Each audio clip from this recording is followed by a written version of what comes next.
नमस्ते साथियों, मैं हूं अन्नपूर्णा वाजपेयी। नए कदम विद अन्नपूर्णा वाजपेयी में आप सबका स्वागत है। और आप सबका बहुत प्रेम मिल रहा है, बहुत स्नेह मिल रहा है। आप सब हमारे चैनल को सब्सक्राइब कर रहे हैं और कमेंट में अपनी प्रतिक्रिया भी देते रहते हैं। और जैसा कि मैंने पिछले एपिसोड में कहा भी था कि आप लोग मुझसे क्या सुनना चाहते हैं, ये भी कमेंट में लिखते रहिएगा। तो किसी ने जैसे लिखा था कि विवाह संबंधों पर भी थोड़ा बोलिएगा, तो इसी तरीके से हमारे पास और भी लोगों की जो हैं क्वेरीज आई हैं कि उन्होंने उस पर लिखा कि आप इस विषय पर भी बोलिए थोड़ा सा। कई सारे विषय मेरे सामने आ गए हैं, तो अब मेरे लिए अच्छा रहेगा, जिन्होंने मुझे बोलने के लिए कहा है, जो विषय दिया है, मैं उस पर बोलने की कोशिश करूँगी। और आप सबसे आशा करती हूँ कि आप सबको कंटेंट पसंद आएगा और आप सबकी जो है समस्याओं का समाधान भी होगा। आप सब जो जो जानना चाहते हैं, शायद मैं उसे आपको सेटिस्फाई कर पाऊँगी अपनी बातों से। और नहीं, एक एपिसोड में नहीं हो पाएगा तो अगला एपिसोड उसी विषय पर बनाऊंगी। और लेकिन आप सबकी जो क्वेरीज हैं, जो आप लोगों ने मुझे विषय दिया है उस पर बोलने के लिए मैं पूरी कोशिश करूंगी और आशा करती हूँ कि आपको वो पसंद आएगा। तो पिछले एपिसोड में किसी ने मुझसे कहा कि आप पोषण पर बोलिए, बच्चों के पोषण पर बोलिए। किसी ने मुझे कहा कि आप मैरिटल रेप्स पर बोलिए। इस तरीके से मेरे पास कई सारे विषय आए जिन पर मुझे आगे बोलना है।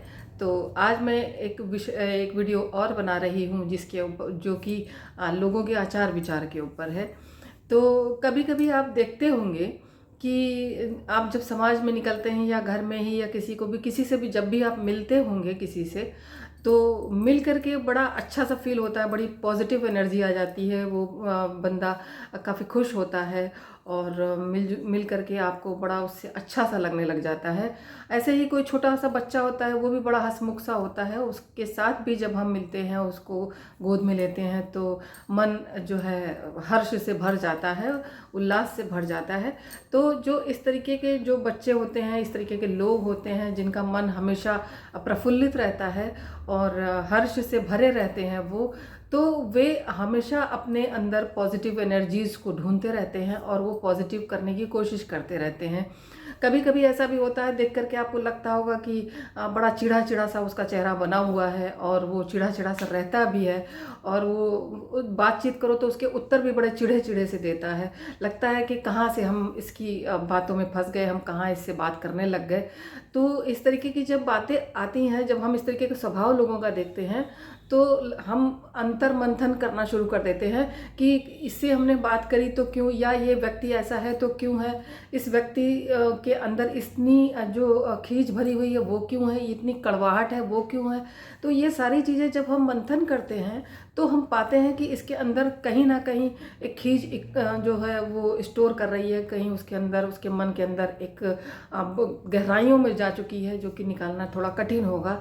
और उसका कारण भी वो खुद ही है, वो व्यक्ति खुद होता है जो नकारात्मकता को अपने अगल बगल, पूरी ऑरा उसकी नकारात्मक होती है। उसके पास बैठने से भी आपको लगेगा कि अरे क्या किया, हम इस व्यक्ति के पास ना ही बैठते तो अच्छा था, इससे तो अच्छा था। इससे बात करके भी आपको ऐसा महसूस होने लग जाता है कि अरे यार, इससे बात नहीं किया होता। कभी कभी ऐसा भी होता है, आप किसी को फ़ोन करते हैं और उसको कोई अच्छी न्यूज़ सुनाना चाहते हैं, कोई आप उसको अच्छी अपनी खुशखबरी में उसको शामिल करना चाहते हैं और आप उसको फ़ोन कर देते हैं, और वो सामने वाला बंदा जब आपको बड़ी अजीब सी बातचीत कर देता है, तो भी आपको लगता है कहीं ना कहीं कि हमने इसको फ़ोन क्यों किया, इससे हमने बात ही क्यों की। तो ये जो चीज़ें होती हैं, जब हम अपने आप को अंतर मंथन करना शुरू कर देते हैं, तो हमें समझ में आता है कि ये जो बातें हो रही हैं, जो पॉजिटिव और नेगेटिव बातचीत हो रही है, जो हंसमुख चेहरा है और जो ये अजीब सा विकृत चेहरा बनाए हुए है, उसके पीछे का रीज़न क्या है? उसके पीछे का रीज़न वही होता है कि जो हंसमुख है, जो हमेशा खिला खिला सा रहता है, जैसे खिला हुआ फूल, किसी के बड़ा सुंदर फूल होता है, गुलाब का फूल होता है, जब खिला खिला हुआ होता है, या कली भी होती है तो भी बड़ा सुंदर लगता है।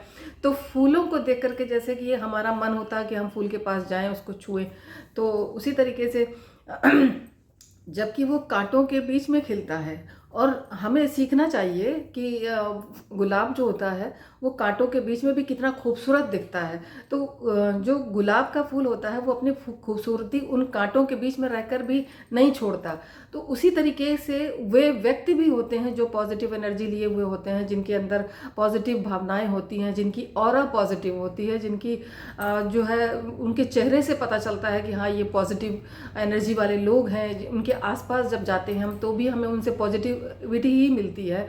उनके घर जाते हैं तो उनके घर में भी उसी तरीके की ऑरा मिलती है और बड़ा आनंद आ जाता है उनके घर जा कर के। और एज सेम नेगेटिव एनर्जी वाले लोगों के घर जब हम पहुंचते हैं तो वहाँ पर भी ऐसे ही उनके घर में भी नेगेटिव एनर्जी चारों तरफ हमें मिलती है और उनके अगल बगल भी वही एनर्जी रहती है। तो ऐसा लगता है कि हम क्यों आ गए यहाँ पर, इनके पास, इनके घर हम क्यों आ गए।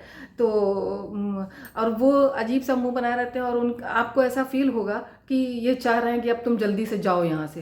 तो मेरे हिसाब से कि ऐसे लोगों से फिर मिलने का कोई औचित्य नहीं बनता है और ना ही उनसे मिलने जाना चाहिए, क्योंकि उनके साथ में आप अपनी खोपड़ी ही फोड़ेंगे। उनको समझाने का प्रयास करना भी बेकार होता है, क्योंकि पत्थरों से सर टकराने से जो है अपना ही सर फूटता है और कुछ नहीं होता। जब तक कि वो व्यक्ति स्वयं अपने ऊपर काम ना करे, अपने ऊपर मंथन ना करे, वो अपने जो है निगेटिविटी को दूर करने के लिए उसका पहला प्रयास ना हो, तो आप उसको कुछ नहीं कर सकते। ऐसे व्यक्ति को कुछ नहीं समझाया जा सकता जो नकारात्मकता के गर्त में बुरी तरह धंस चुका हो, जिसके हृदय में परतों दर परतों इतनी मोटी धूल जम गई हो जिसको कि हम खुरच कर नहीं निकाल सकते। तो ऐसे व्यक्ति के पास जाना बेकार होता है, ऐसे व्यक्ति को समझाना बेकार होता है, ऐसे व्यक्ति से मिलना जुलना हमारी समझ से बेकार होता है।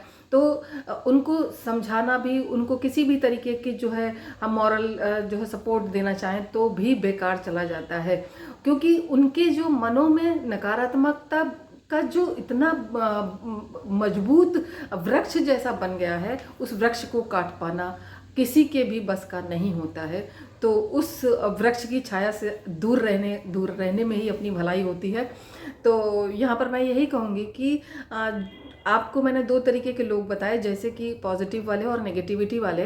तो अभी हमें जिन लोगों से मिल करके बहुत अच्छा लगता है, जो पॉजिटिव एनर्जी वाले होते हैं, पॉजिटिविटी जिनके आसपास रहती है, जिनके घरों में पॉजिटिविटी रहती है, उनसे मिल करके जो आपको अच्छा लगे आप उनसे मिलिए, उनको जो है उनसे आप लीजिए।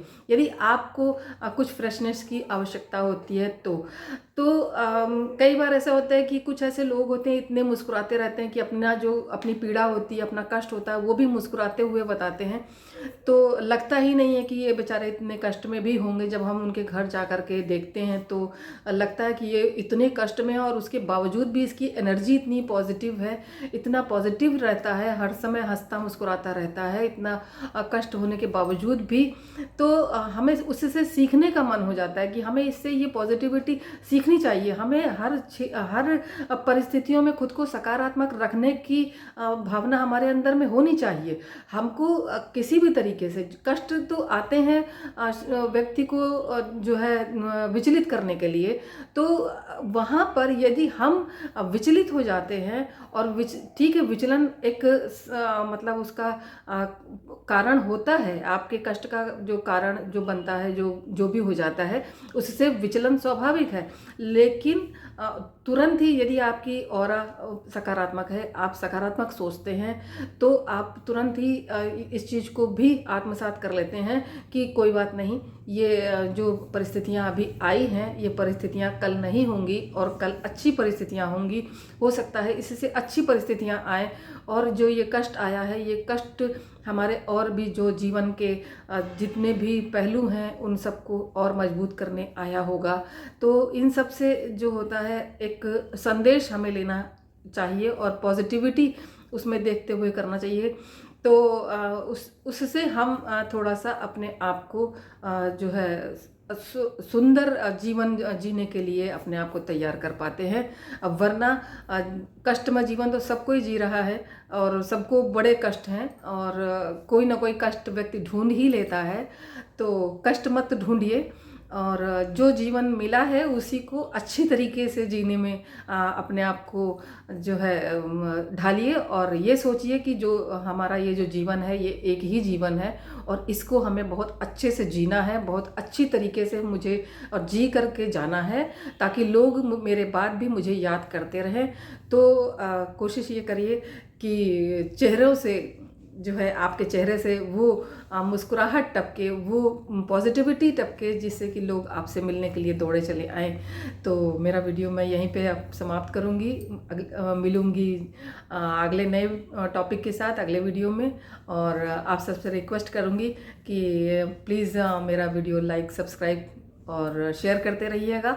नोटिफिकेशन बेल ऑन कर लीजिए ताकि आपको हमारे वीडियोस जो है नया अपलोड मिलता रहे।